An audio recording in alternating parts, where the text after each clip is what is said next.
এই বাংলার মাটিতে আর তেলবাজিদের তেলবাজি করতে দেওয়া হবে না। কথা বলেন ঠিক কিনা?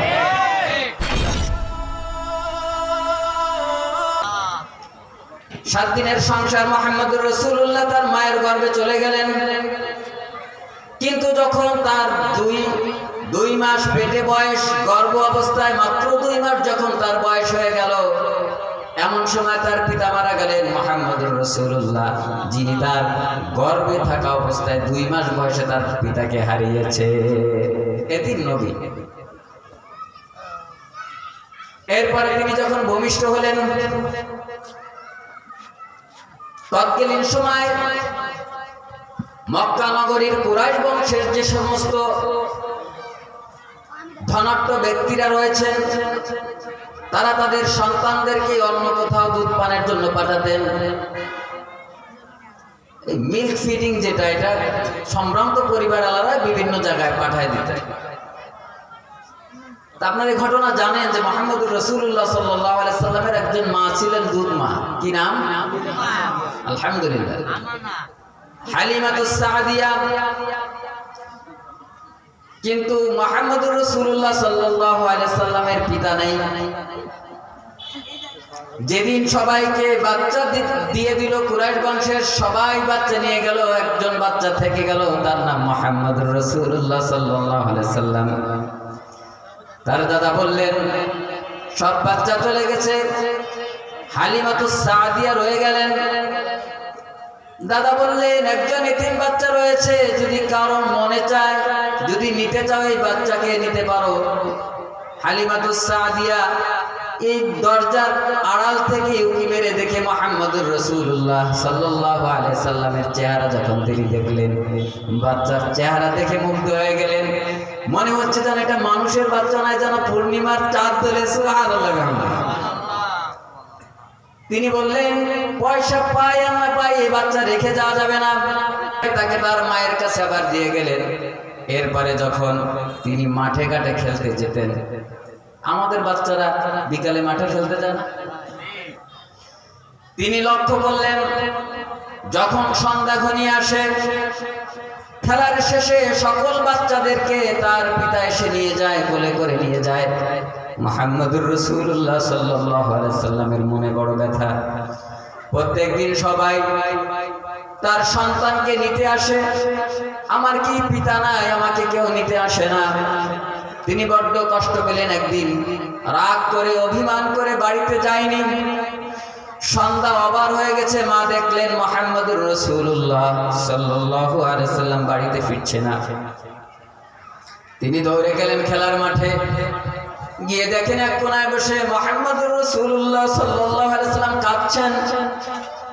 বাবা কাঁদছো কেন? তুমি বাড়িতে যাওনি কেন? তুমি বাড়িতে যাবে না?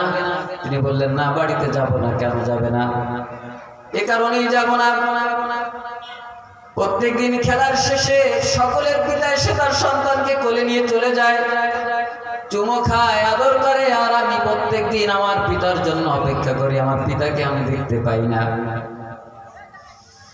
মুহাম্মদুর রাসূলুল্লাহ সাল্লাল্লাহু আলাইহি সাল্লামের এই কাকুতি মায়ের হৃদয়ে কষ্ট দিল। তিনি বললেন শোনো, তোমার বাবা এখানে নেই, অমুক জায়গায় রয়েছে, ইয়াসরিবে রয়েছে, আমি প্রত্যেক বছর সেখানে যাই, তোমাকে নিয়ে যাব। বাবার কবর দেখানোর জন্য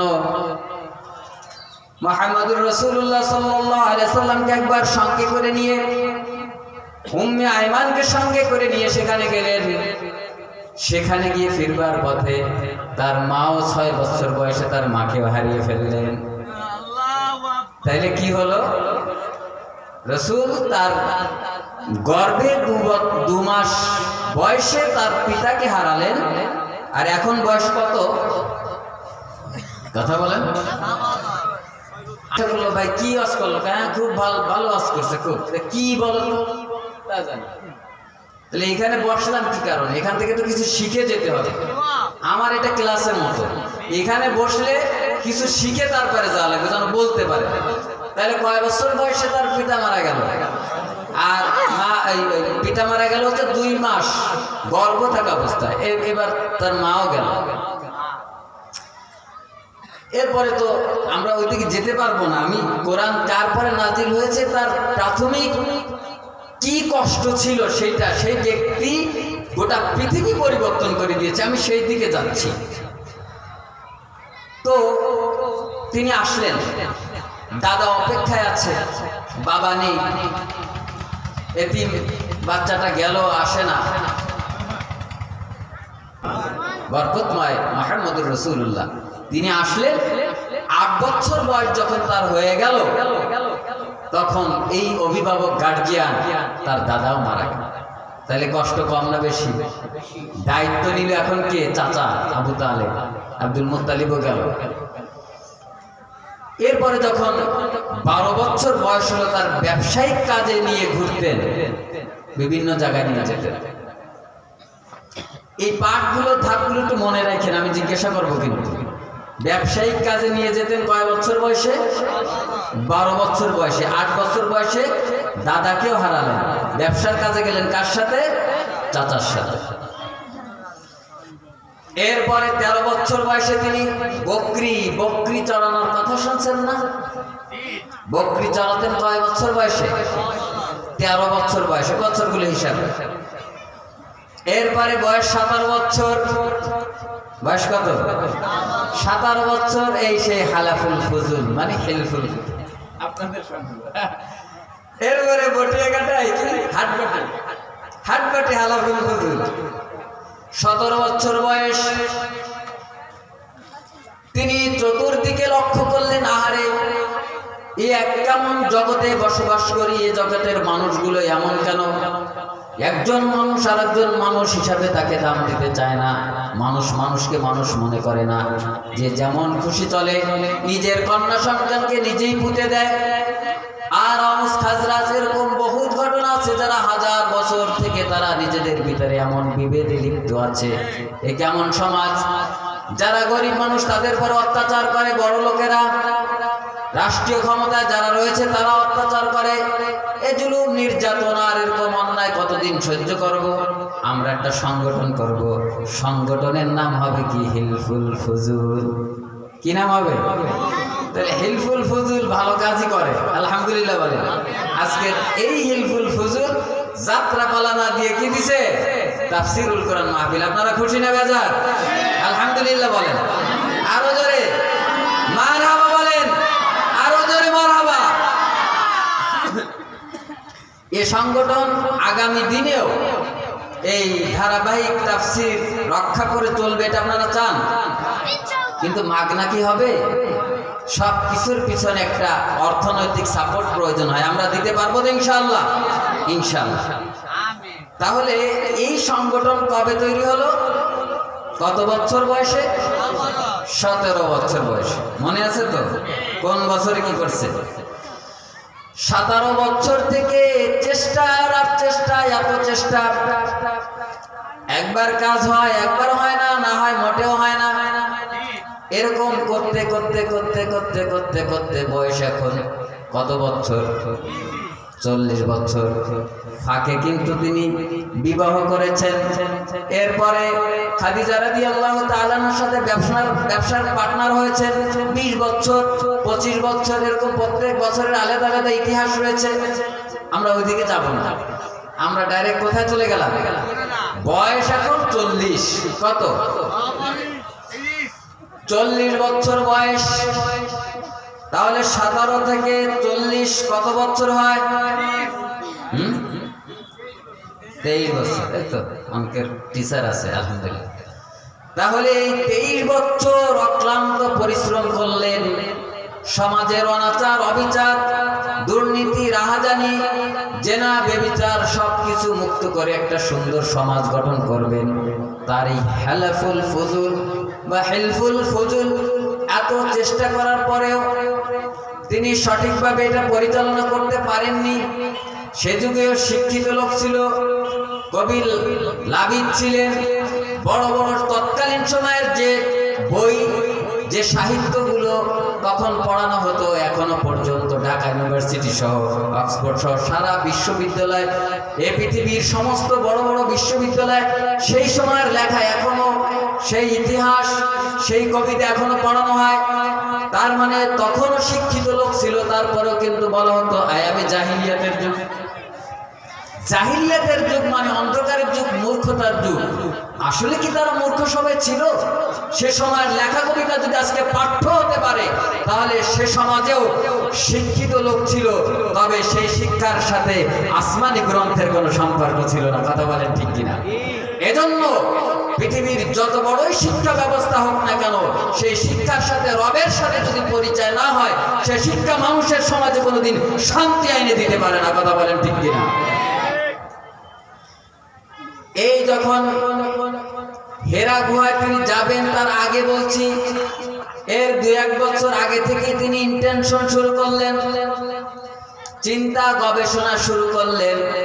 তিনি ভাবলেন 23টা বছর পর্যন্ত আমি চেষ্টা করলাম, এ সমাজের পরিবর্তন হয় না, সমাজের পরিবর্তন দরকার। টেনশনে থাকলেন, মেধা কাটানোর চেষ্টা করলেন। তিনি সেই দূরে চলে গেলেন, হেরা গুহার ভিতরে তিনি বসে বসে ভাবতে লাগলেন কি করা যায়। তার এই চিন্তা গবেষণার কাজ শুরু করে দিলেন। এই জন্য কাজের থেকে গবেষণার দাম কম না বেশি? এই রোড যখন বানাইছে, খোয়া দিছে, ইট দিছে, যা দিছে, তো লেবার সারাদিন কাজ করে, তখন তো আরো কম ছিল একজন লেবারের, তাই না? তা এই দিন শেষে হয়তো 500 টাকা পাইছে, আর এর যে ইঞ্জিনিয়ার সে 1 খোঁচা দিয়েই 2-3 লাখ পাইছে। তার মানে তার গবেষণা, তার চিন্তা। একটা গল্প শুনেছিলাম যে একটা জাহাজে স্টার্ট নেয়, তো এখন ইঞ্জিনিয়ারে ডাকছে, আরো অনেক লোক চেষ্টা করে পারেনি, তো পরে এক ইঞ্জিনিয়ারে ডাকছে, ঘুরে টুরে দেখে হাতুড়িতে একটা বাড়ি দিচ্ছে এক জায়গায়। বাড়ি দেওয়ার পরে সারেঙ্গে বলছে স্টার্ট দাও, এবার ইঞ্জিন স্টার্ট হয়ে গেছে। ইঞ্জিন স্টার্ট হয়ে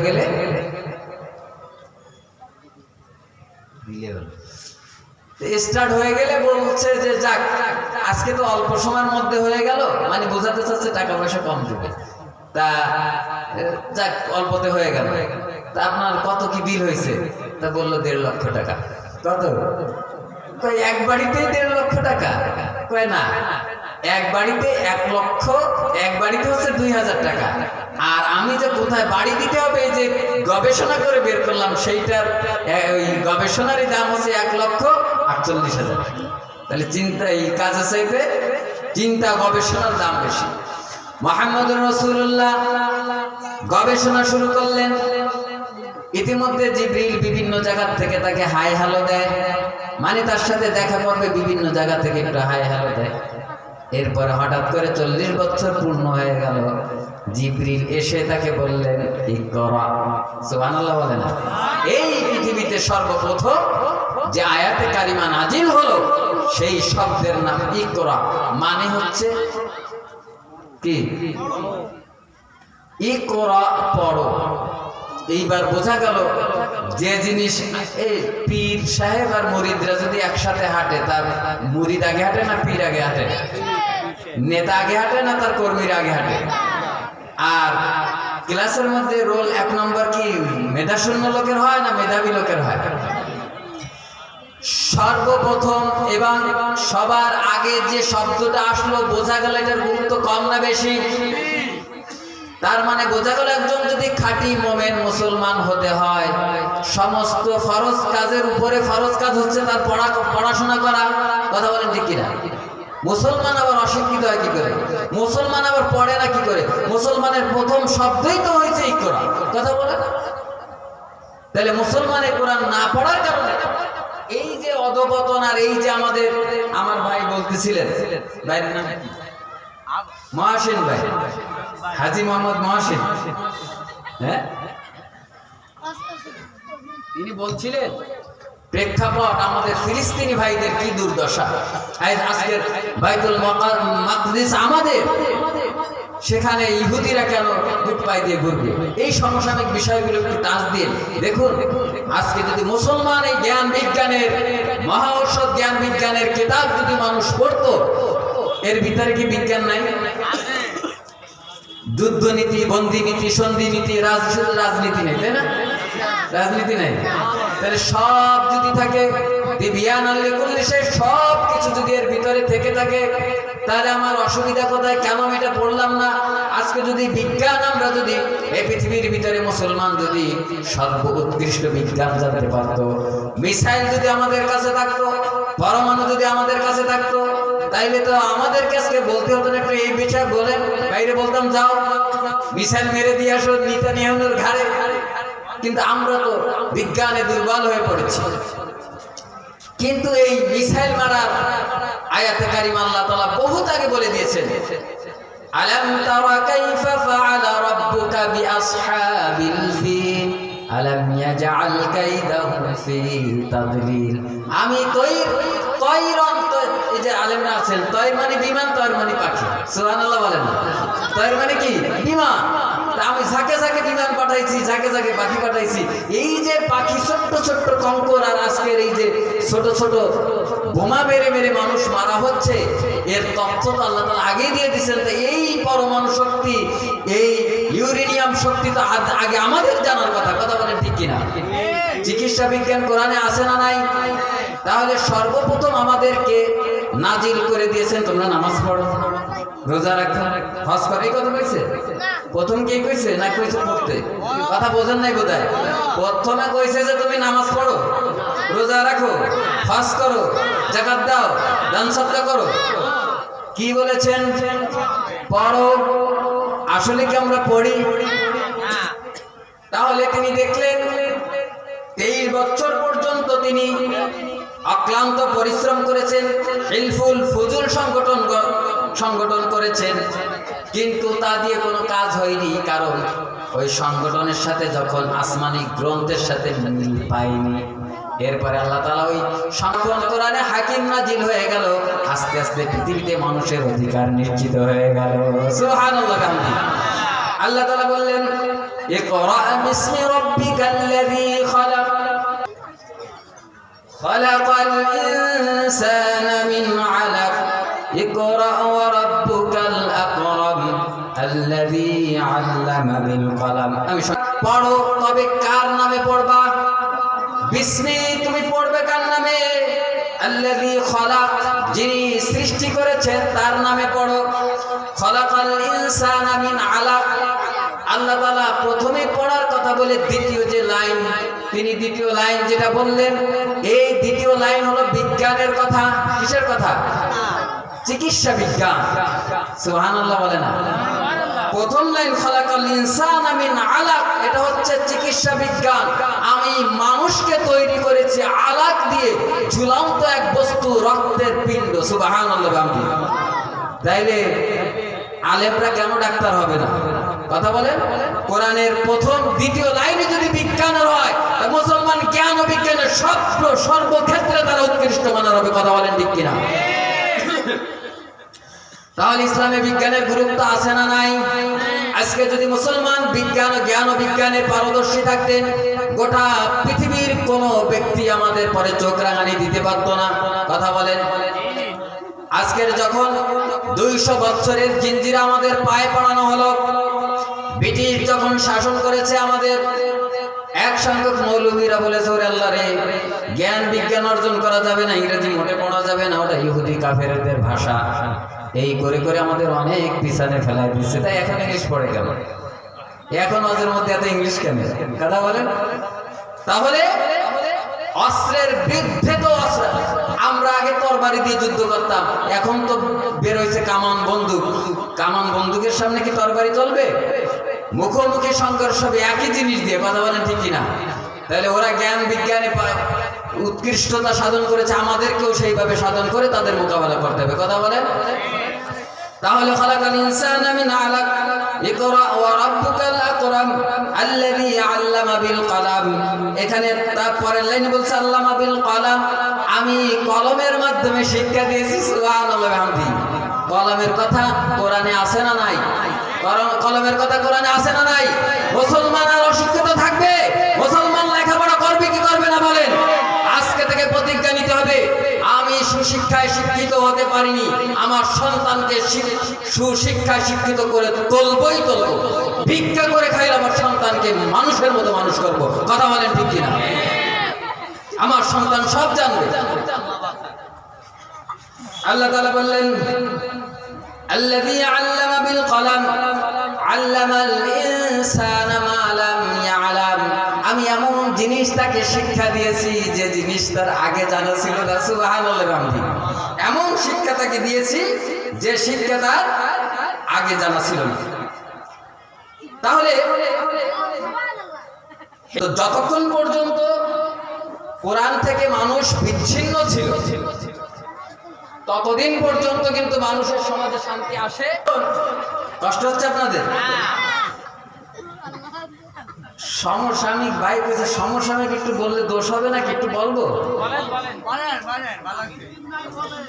ওই ফেরাউনের নাম শুনছেন আপনারা? হ্যাঁ, কারুনের নাম শুনছেন? এই সব কটারে এক বস্তায় বাংলা একজনের নাম হয়, তার নাম কি করে? এই ভাই সব কটারে এক জায়গায় বাংলা একজনের নাম হয়, তাহলে এত বড় আমাদের কপাল এমন। সব সারা জীবন শুনছি গডফাদার, আমরা ভাইছিলাম গডমাদার। কথা বোঝেন নাই বোধ? সারা জীবন কি শুনছি? গডফাদার। আর আমাদের কি? জ্বলতে জ্বলতে যাবে কিন্তু কিছু বলা। কথাকার কথাকার লিল্লাহি তাকবীর। আল্লাহ তাআলা বলছেন ওয়াকারুন ওয়া ফিরআউন ওয়া হামান। শোনো, আমি কারুনের কথা বললাম, ফিরআউনের কথা বললাম, হামানের কথা বললাম। কয়জনের কথা বললেন? ওয়ালাকাদ জাআহুম মূসা বিল বাইয়িনাতি ফাস্তাকবারু ফিল আরদ। আমি মূসাকে তাদের কাছে দলিল প্রমাণ আদি সহ পাঠালাম। মূসারে কি এমনি এমনি পাঠাইছে না? দলিল আদি দিয়ে পাঠাইছে। কিন্তু তারা কি করলো? ফাস্তাকবারু ফিল আরদ। জমিনে তারা অহংকার দেখিয়েছে। গত 16 বছর আমরা কোনো অহংকার দেখতে পাইনি নাকি? তারা জমিনে এত অহংকার করলো। আলেম ওলামারা পরামর্শ দেয় একরকম, সে চলে আর এক রকম। কেন? অনেক অহংকার করেছে। আর অহংকার হচ্ছে পতনের, অহংকার পতনের। আল্লাহ তাআলা বলতেন ফাস্তাকবারু ফিল আরদ ওয়া কানু ওয়া মা কানু সাবিকিন। কিন্তু আমার সিদ্ধান্তকে তারা ডিঙাতে পারে নাই। বহুত অহংকারী দেখাইছে, কিন্তু সিদ্ধান্ত যা ছিল আমার সেটাই হয়েছে। সিদ্ধান্ত ডিঙাতে পারে নাই। এরপর আল্লাহ তাআলা বলছেন ফাকুল্লান আখাযনা বিযামবিহি। তাহলে অপরাধীকে এক এক সময় এক এক শাস্তি দিয়ে ধরেন তিনি কে? তাইলে কাউকে ধরেছেন পাথর ধসিয়ে দিয়ে, কাউকে নদীতে চুবায়ে, আর কাউকে এদেশ থেকে ইন্ডিয়ায় পাচার করে দিয়ে। কথা বলেন ঠিক কিনা? কিন্তু ধরা দিবে তিনি বলছে সিদ্ধান্ত আমার যেটা সেটাই হবে। সুবহানাল্লাহ বলেন। এরপরে আল্লাহ তাআলা বলছেন মাসালুল লাযীনা ইত্তাখাযু মিন দুনিল্লাহি আউলিয়া। ওরা আমাকে বন্ধু না বানিয়ে বন্ধু বানালো কারে? দাদা বাবুরে। কি কয়? বন্ধু কারে বানানোর কথা ছিল, কারে বানাইলো? বন্ধুকে। বন্ধুরে চিনলো না। সিন্ধি খাইলাকার জন্য মোল্লা চিনলা না। আল্লাহ বলছেন মাসালুল লাযীনা ইত্তাখাযু মিন দুনিল্লাহি আউলিয়া, মিন দুনিল্লাহি আউলিয়া কামাসালি আনকাবুত। আর এদের অবস্থা এমন জানো মাকড়সা। মাকড়সার বাড়ি চেনেন? মাকড়সা। আনকাবুত মানে কি? মাকড়সা। তা এদের উদাহরণ আল্লাহ তাআলা দিচ্ছেন। ওরা বন্ধু আমারে না বানাইলো ইন্ডিয়ারে, তা ওদের অবস্থা হলো মাকড়সার মতো। মাকড়সা দুর্বল না সবল? মাকড়সা দুর্বল না সবল?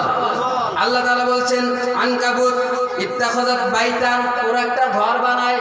মাকড়সা কি বানায়? একেবারে এরকম বিস্তার একটা এরকম ঘর বানায়। ওদেরও ঘর বানায়। ইত্তাখাযাত বাইতান, তারা ঘর বানায়। ওয়া ইন্না হুয়ানাল বুয়ুতি লা বাইতুল কানকাবুত। আল্লাহ তাআলা বলছেন এরা ঘর বানায়, আর পৃথিবীর ভিতরে যত ঘর আছে তার ভিতরে সবথেকে নিম্নমানের ঘর। সুবহানাল্লাহ বলেন। এমন ভাবে ঘর বানিয়েছেন, এই ঘরের ভিতরে যখনই কোনো পোকামাকড় আসে, কীট পতঙ্গ আসে, খপ করে ধরে বসে, ধরে নিয়ে উঠায় নেয়। আর এদেশে ঘর ছিল আয়না ঘর। যখন যারে পাইছে ঘরের মধ্যে আটকাইছে। নাউজুবিল্লাহ বলে। তাহলে এই না জানো কি? এই ঘর এমন ঘর যেখানে কোরআনের হক কথা বলেছে তাদের বিরুদ্ধে গিয়েছে। এই মাকড়সার মতো, কীট পতঙ্গের মতো নিয়ে নিয়ে আয়না ঘরে আটকাইছে। পৃথিবীর ভিতরে ইতিহাসে এমন ইতিহাস নেই বাংলাদেশে যে পরিমাণ আলেম ওলামা নির্যাতনের শিকার হয়েছে, আমাদের একজন মুরব্বী আলেম খালিদ সাইফুল্লাহ আইয়ুবী, তৎকালীন সময় আমরা দেখেছি তিনি পুরনো একটা হ্যান্ডকাপ পড়তে পড়তে কান থেকে কেটে রক্তক্ষরণ হয়েছে, তারপরে তার পুরনো হাত করাটা খোলা হয়নি। ছোট ছোট আলেম রফিকুল ইসলাম মাদানীকে অত্যাচার করা হয়েছে।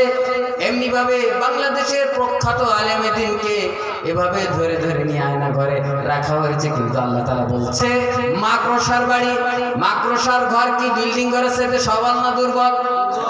তাহলে এই দুর্বল ঘর দিয়ে অনেক চেষ্টা চালিয়েছে, আর আল্লাহ তাআলা বলছে তারা আমার সিদ্ধান্তকে ডিঙাতে পারেনি।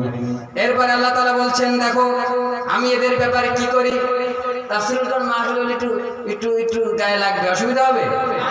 আল্লাহ তাআলা বলছেন ফালাম্মা নাসু মা যুকিরু বিহি ফাতাহনা আলাইহিম, ব্যক্তি আমাকে যত বেশি বলে আমি তাদেরকে তত বেশি সব কিছুর দরজা খুলে দেই। নাউযুবিল্লাহ বলবেন না সুবহানাল্লাহ বলবেন। তাহলে যে ব্যক্তি যত বেশি আল্লাহকে ভুলতে থাকবে আল্লাহ তাআলা বাড়াই দিয়ে তাল দেখবে তাল, সমস্ত কিছুর দরজা আমি খুলে দেই। কিসের অভাব ছিল? বাংলাদেশে বাস করি সাপোর্ট দেওয়ার জন্য র ছিল না নাই? ইন্ডিয়ার সাপোর্ট ছিল, যত রকমের অস্ত্র দরকার, যত রকমের সাপোর্ট দরকার সমস্ত কিছুর দরজা দেওয়া হয়েছে। আর সম্পদ এত পরিমাণ করা হয়েছে যে বাংলাদেশে আর জায়গা নাই, সব সুইস ব্যাংক আর বেগম পাড়া বানিয়েছে। কথা বলে ঠিক কিনা? তাহলে বাংলাদেশের মানুষ এখনো না খেয়ে মরে, আর তোমার বেগম পাড়া বানাতে হয়। একজন আছে সব কিছুর একটা পরিসমাপ্তি ঘটবে। এরপর আল্লাহ তাআলা বলছেন এরপর যখন সব কিছু পরিপূর্ণ হয়ে গেছে, ও আমাকে ভুলেছে, ওর আমি ওকে দিয়েছি। এরপরে কি করেছি? হাত্তা ইদা ফারিহু বিমা উতু আখাযনাহুম বাগতা, কিন্তু হঠাৎ করে আমি তাকে ধরা দেব। ধরা দিয়েছে না দেয় নাই?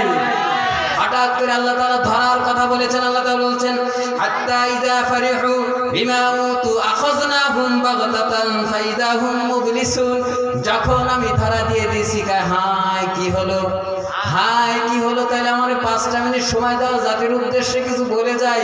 বললো না, জীবনে বহুত মিথ্যা কথা বলেছো, আর বলা লাগবে না। কথা বুঝেন নাই? জাতির সামনে বহুত মিথ্যা কথা বলেছ, আর বলার দরকার নাই। মাত্র 5 মিনিটের সময় চেয়েছিল, দেওয়া হয়নি। আল্লাহ বলতেছে তোর রান্না করা খাবার তোর জুটবে না। একেবারে আমাদের আবাবিল সৈন্যরা যেটা সব একেবারে সেরে সামলায় গাইছে। কেউ বগলের মধ্যে হাঁস, কেউ সবাই ঘাড়ে বাঁধাইছে। কি ব্যাপার কি ব্যাপার, এমন তো হওয়ার কথা ছিল না। তো ওই যে আল্লাহ তাআলা ওই আয়াতে বলেছে তারা অহংকার করেছে, কিন্তু আমার সিদ্ধান্ত ডিঙাতে পারবে না। কথা বলে ঠিক কিনা? তাহলে আল্লাহ তাআলা এখানে ছোট্ট একটা মেসেজ দিলেন, এই যা কিছু করায় কে করেন? সব কিছু করনেওয়ালা জাত কে? সব কিছু করতে পারেন তিনি কে? তিনি হচ্ছেন আল্লাহ। তিনি বলছেন তোমরা কিছু করতে পারো না। তোমরা দেখেছো ওই ছাত্ররা লাফায় পড়ছে, কিন্তু কে করেছে? কে করেছে? তিনিই করেন, কিন্তু কাউকে ব্যবহার করেন। সুবহানাল্লাহ বলেন। তিনি পাথর দিয়ে মেরেছেন, কাউকে জমিন উল্টায় মেরেছেন, কাউকে পানি দিয়ে মেরেছেন। আর এই 2024 সালে ছাত্রগুলো সেই আবাবিল পাখির মতো তাদেরকে ব্যবহার করে দেশকে আবার পুনরায় স্বাধীন করে দিয়েছে। এবার আল্লাহ তাআলা বলছেন যেহেতু আমি দেই, সমস্ত কিছু করনেওয়ালা জাত আমি, সুতরাং ক্রেডিট তোমরা নিও না। তোমরা বলো না যে আমি সমন্বয়ক। এখন তো সমন্বয়কের বেশ ধরে অনেকে খলনায়ক সাজছে। এই খলনায়ক সাজছে না? যুগে যুগে ওই কিসের ইতিহাসকে বিকৃত করে এক একজন ফায়দা লুটতে যাবে, এদেরকে আপনি প্রতিহত করবেন। স্বাধীনতা যুদ্ধে বাংলাদেশের স্বাধীনতার স্থপতি সহ যারা এই দেশকে স্বাধীন করার জন্য জীবন দিয়েছে, আত্মত্যাগ করেছে, আজীবন তাদেরকে আমরা স্মরণ করবো। আল্লাহ তাদেরকে জান্নাতুল ফেরদৌস নসিব করুন যারা ঈমানি হালতে মারা গেছেন। কিন্তু যারা তেলবাজি করেছে তারা কোনোদিন জাতির বন্ধু হতে পারে না। কথা বলেন ঠিক কিনা? গত 16 বছর ধরে তেলবাজি করেছে। আমি এক গল্প মানুষের সামনে প্রায় বলে থাকি, দেখুন আমি এক দল করি, দল যদি গুড় শরবত বানায় দিয়ে যদি কয় বেলের শরবত, তাকে বেল মানতে হবে আমার? সত্যকে সত্য বলতে হবে, সাদাকে সাদা বলতে হবে, কালাকে কালা বলতে হবে। আমি যে কোনো রাজনীতি করতে পারি, কিন্তু সত্যকে সত্য বলতে হবে। কথা বলেন ঠিক কিনা? আমার নেতা এটা কইছে সেটাই কি হবে নাকি? এক বাদশা সে বাবুর্চি রাখছে। এই গল্প আমি সবসময় বলি, বাবুর্চি একবার বেগুন ভর্তা দিয়ে খাওয়াইছে তার বাদশার। কি ভর্তা? বেগুন ভর্তা। বেগুন ভর্তা বেশ কায়দা করে সরিষার তেল দিয়ে সুন্দর করে টাইট করে যদি বানানো হয়, ভালো লাগে না খারাপ লাগে? বাদশার খুব ভালো লেগেছে। এইবার বাদশা গায়ে বাবুর্চিরে ডাকো, কিসে কি খাওয়ালে তুমি, এত স্বাদ? এই বাদশা ভালো বলছে। এখন উনি বলতেছে, মহাশয় এটা হচ্ছে বেগুন, এর অনেক গুণ। এটা জান্নাতে সর্বপ্রথম যখন মানুষ জান্নাতে যাবে তাকে এই বেগুন ভর্তা খাওয়ানো হবে। এরপরে এর 10টা গুণাগুণ বলছে। এ খাইলে যৌন শক্তি বৃদ্ধি পায়, এরপরে শরীর শারীরিক বৃদ্ধি পায়, বার্ধক্য কম হয়, তারপরে চুল পাকে না, ইত্যাদি কয়টা গুণ বর্ণনা করেছে? 10টা বা 11টা। বাস এইবার সমানে খালি বাগুন ভর্তা খাওয়ায়। 2-4 দিন খাওয়ার পরে চুলকানি আসে না নাই? এই বাগুনি অ্যালার্জি আছে না নাই? এইবার বাগুন খেয়ে বাচ্চা মশাই খালি চুলকায়, গায়ে বাবুর্চিরে ডাকো, এই তুমি কি খাওয়াইছো, খালি গা চুলকায়। এইবার বাবুর্চি বলে যে বাচ্চা, এই খাবার এমন খাবার, এই বাগুনের কোনো গুণ নাই। জাহান্নামে সর্বপ্রথম যখন মানুষ জাহান্নামে যাবে, সর্বপ্রথম এই বাগুন ভর্তা খাওয়ানো হবে। কিরে, এই আগের বার বললো জান্নাতীদের খাবার কি বাগুন, আর এখন কয় কি? এখনকার জাহান্নামীদের খাবার। এ খাইলে শরীর ভেঙে যায়, বার্ধক্য এসে যায়, চুল পেকে যায়, ইত্যাদি নানান কথা। কেমন কথা হলো? এর আগে তুমি বললে যে বাগুন জান্নাতীদের খাবার, এখন কও জাহান্নামীদের খাবার। কয়দিন আগে তুমি এর খুব গুণাগুণ করলে, আজকে তুমি এর দোষ বলতেছো। বাচ্চা আমি তো বাগুনের চাকরি করি না, আমি চাকরি করি আপনার। আমি কিসের চাকরি করি?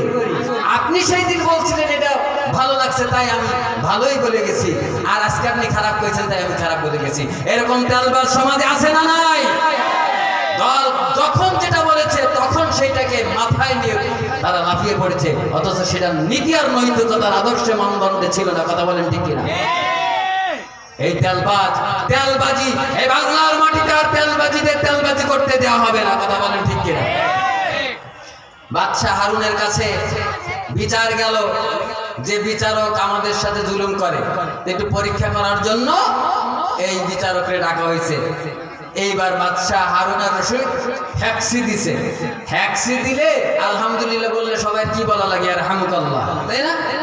এরপরে হ্যাক্সি দেওয়ার সাথে সাথে জনগণ বলে উঠছে আর হামুকাল্লাহ, আর বিচারক সে কোনো কথা বলে নাই। বাদশা হারুন কয়, কি ব্যাপার, তুমি সুন্নাতের পরে আমল করো না? এই সবাই ইয়ারহামকাল্লাহ বললো, তুমি বললে না। কয় হুজুর ইয়ারহামকে তো বলবো, তো আপনি আলহামদুলিল্লাহ বলার পরে, আপনি তো আলহামদুলিল্লাহ বলেন নাই, আমি ইয়ারহামকাল্লাহ বলবো কি করে? তার মানে বোঝা গেল একটা সুন্নাতের খেলাফ তিনি করেননি। যে কয়টা ওইখানে বাচ্চাকে খুশি করার জন্য আলহামদুলিল্লাহ শোনার আগেই ইয়ারহামকাল্লাহ বলেছে, সব কয়টা হচ্ছে তেলবাজ। কথা বলেন ঠিক কিনা? এই তেলবাজিদের কারণে দেশের রাষ্ট্রশক্তি যখন মানুষের পরে জুলুম নির্যাতন চালিয়েছে, তখন এই তেলবাজেরা সেটাই বলছে সঠিক, এটাই সঠিক। কথা বলেন ঠিক কিনা? এই তেলবাজি আর বাংলার মাটিতে হতে দেওয়া হবে না, হবে না, হবে না ইনশাল্লাহ। বলেন আমরা দলবদ্ধ হয়ে কাজ করব। এই বাংলার মাটিতে সকলের অধিকার নিশ্চিত হবে। কোরআনের কথা বুক ফুলে আজকে যেমন বলতে পারতেছি, আগামী দিনেও বলতে পারবো। দ্রব্য মূল্যের দাম যদি আজকে একটু বেশিও হয়, তাও আফসোস নাই, আমি তো আমার সন্তানদের সাথে নিয়ে খেতে পারতেছি। কিন্তু এমন একটা সময় ছিল, কত মানুষ জেলে বন্দী ছিল, তার পরিবারের সাথে তারা সাক্ষাৎ করতে পারে নাই, দিন শেষে তার সন্তানের সাথে ঘুমাতে পারে নাই। কথা বলেন ঠিক কিনা? আরে 2 ওয়াক্ত না খেয়ে থাকবো, আমার কলিজার টুকরা, আমার মেয়ে, আমার সন্তান, আমার ছেলে আমার কোলে তো ঘুমাচ্ছে। কথা বলেন ঠিক কিনা? সেখান থেকে তো মানুষ বেঁচেছে। তাহলে এই ক্রেডিট আল্লাহর না জনগণের? একই সমন্বয়কদের না আল্লাহ? কে করেন সবকিছু? কে করেন সবকিছুর চাবিকাঠি কার কাছে? সেই আল্লাহ বলছেন, যেহেতু আমি করেছি তুমি আমার প্রশংসা করো। কথা বলেন ঠিক কিনা? আল্লাহ তাআলা বলছেন, أقطع دابر القوم الذين ظلموا والحمد لله رب العالمين। আল্লাহ তাআলা বলছেন, فأقطع دابر القوم الذين ظلموا, আমি জালিমদের শেষ চিহ্ন রাখি নাই। সুবহানাল্লাহ। সেদিন এসে দেখি ইউটিউবে যে কেন্দ্রীয় কার্যালয়, সেখানে এখন মানুষের প্রস্রাবের জায়গা হয়েছে। আল্লাহ তাআলা বলছেন ফাকুতিয়া দাবিরুল কওমিল্লাযিনা যালামু, জালিমদের শেষ চিহ্ন রাখি নাই। সে জায়গায় মানুষ এখন টয়লেট করে, কেন করে? আল্লাহ তাআলা সুযোগ দিয়েছিল, সেই সুযোগ ধরে রাখতে পারে নাই, মানুষের উপরে জুলুম করেছে, নির্যাতন করেছে। আল্লাহ তাআলা বলছে তার শেষ চিহ্ন যেহেতু আমি রাখি নাই, তাহলে তোমাদের কাজ কি হবে?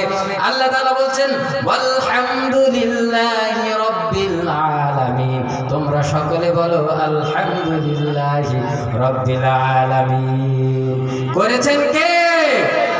আর তার প্রশংসা কে করতে বলেছেন?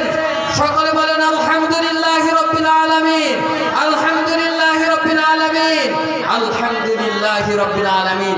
উচিত ছিল যেদিন এই ঘটনা ঘটেছে সেই দিনের সাথে সাথে অন্তত কমসে কম 100 বার আলহামদুলিল্লাহি রাব্বিল আলামিন পাঠ করার দরকার ছিল। কথা বলেন ঠিক কিনা? আল্লাহ তাআলা বলছেন কুলিল্লাহুম্মা মালিকাল মুলক, রাজত্ব কার? আল্লাহ তাআলা এই আয়াতে কারিমা এই শব্দ দিয়ে কুলিল্লাহুম্মা বলে 8টা সিফাত আর 8টা গুণের কথা বলেছেন। কয়টা? 8টা গুণের কথা বলেছেন। কিন্তু সেভারেল ইনসিডেন্ট যেটা সব সময় ঘটে সেটাই তো আগে আসার কথা, কিন্তু 16 বছর পরে যেটা ঘটবে সেইটা কেন আগে দিলেন? সুবহানাল্লাহ বলেন।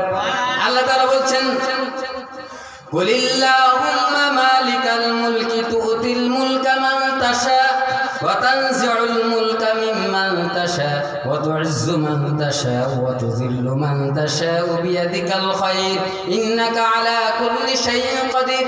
আল্লাহ তাআলা বলছেন সমস্ত মুলকিয়াত, সমস্ত রাজত্বর মালিক কে? রাজত্বর মালিক কে? আল্লাহ তাআলা বলছেন মালিকাল মুলক তুতিল মুলকা মান তাশা, তিনি যাকে খুশি রাজত্ব দেন। আবার ওয়া তানজিউল মুলকা মিম্মান তাশা, আর যার থেকে ইচ্ছা তার থেকে রাজত্ব ছিনায় নেন। রাজত্ব ছিনায় নিছেন কি নেন নাই? নিছেন কি নেন নাই? ছিনায় নেন। এরপর আল্লাহ তাআলা বলছেন ওয়া তুইজ্জু মান তাশা, যাকে খুশি তাকে ইজ্জত দেন। ওয়া তুযিল্লু মান তাশা, যাকে খুশি তাকে বেইজ্জত করেন। বেইজ্জত হয়েছে কি হয় নাই? খুব বাহাদুরি দেখাইছে। সেই হারুন কোথায়? সেই হারুন কোথায়? আর একজন বেনজির পুরো বাংলাদেশ কিনে ফেলানোর কায়দা হয়, একেবারে মাটির নিচ থেকে শিকড় থেকে উপরে ফেলবো দুর্নীতি। এরপরে আল্লাহ তাআলা তোর দুর্নীতি আমি ফাঁস করে দেব। দিছে নাকি দেয় নাই? কি পরিমাণ সম্পদ করেছে? এই সম্পদ কার? মানুষের গরিবের পয়সা আত্মসাৎ করে, মানুষের জমি আত্মসাৎ করে এই সম্পদ করেছে। কথা বলেন ঠিক কিনা? তাহলে তারা এখন বিয়েচিত হয়েছে কি হয় নাই? ওয়াতুযিল্লু মান তাশাউ বিয়াদিকাল খায়র, সমস্ত তো ভালাই কার হাতে? ইন্নাকা আলা কুল্লি শাইইন কাদির, সব কিছু কার হাতে? ভালো মন্দ কার হাতে? তুলিজুল লাইলা ফিন নাহার, রাতের ভিতরে কিনি কে? দিন ঢুকান। দিনের ভিতরে কে রাত ঢুকান? তাহলে দিনের ভিতরে রাত ঢুকান, রাতের ভিতরে। আমরা এখন মাগরিব পড়ি কয়টায়? আগে পড়তাম কয়টায়? তাহলে দিনের ভিতরে রাত ঢোকে না, আর রাতের ভিতরে দিন। এরপরে অতসরিজুল হাইয়া মিনাল মাইয়িত, আল্লাহ তাআলা মৃত থেকে জীবিত বাইর করে, জীবিত থেকে মৃত বাইর করে। ডিম তো একটা মরা, ও কি নড়ে চড়ে? জীবন আছে? মরা থেকে মুরগির বাচ্চা বের হয়? তাহলে মরা থেকে জীবিত বাইর করে, আবার জীবিত থেকে মৃত বাইর করে। মুরগি জীবিত না মৃত? ওতে যে ডিম বেরে মরা না জিন্দা? সুবহানাল্লাহ বলে না? তাইলে সমস্ত সব কিছু করার মালিককে। তাইলে কথা বোঝেন নাই? এই শেষ মেসেজ দিয়ে উনি চলে আসছে। আমার মেসেজ হলো লিল্লাহি তাকবীর।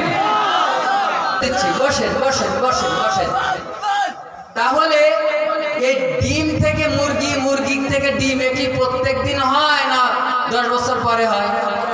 এক কথার উত্তর দেন। এই ঘটনা কি প্রত্যেক দিন ঘটে কিনা? এরপরে রাতের ভিতরে দিন, দিনের ভিতরে রাত প্রত্যেক দিন ঘটে কিনা? তাইলে প্রথমেই তো আল্লাহ তাআলা এই শব্দ আনতে পারতেন, কিন্তু আল্লাহ তাআলা কুলিল্লাহুম্মা মালিকাল মুলক তুতিল মুলকা মান তাশা কেন বললেন? 16 বছর পরে মেসেজটা দিতে চেয়েছি। তাফসীরুল কোরআন মাহফিল এবং ওয়াজ মাহফিল আগামী বছর ইনশাআল্লাহ ভাই আছে, দুটো এরকম একসাথেই হবে বলি ইনশাআল্লাহ। শেষ একটা রিমাইন্ডার দিতে চাই। এক হচ্ছে আমরা মুহাম্মদুর রাসূলুল্লাহর সংক্ষিপ্ত জীবনী শুনেছি, এবং এই জমিনে যারা দাম্ভিকতার সাথে চলে আল্লাহ তাআলা তাদের পদক্ষেপ নিয়েছেন সে কথা বলেছি, এবং কোরআনে হাকিম পড়ার যে ব্যাপারটা, একজন মুসলমান না পড়া হয়ে থাকতে পারে না।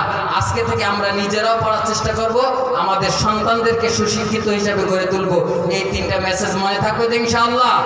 এবং আমাদের এই জমিনে যদি মানুষের অধিকার নিশ্চিত করতে হয়, তাহলে আল কোরআনের আলো সংসদে জ্বালাতে হবে।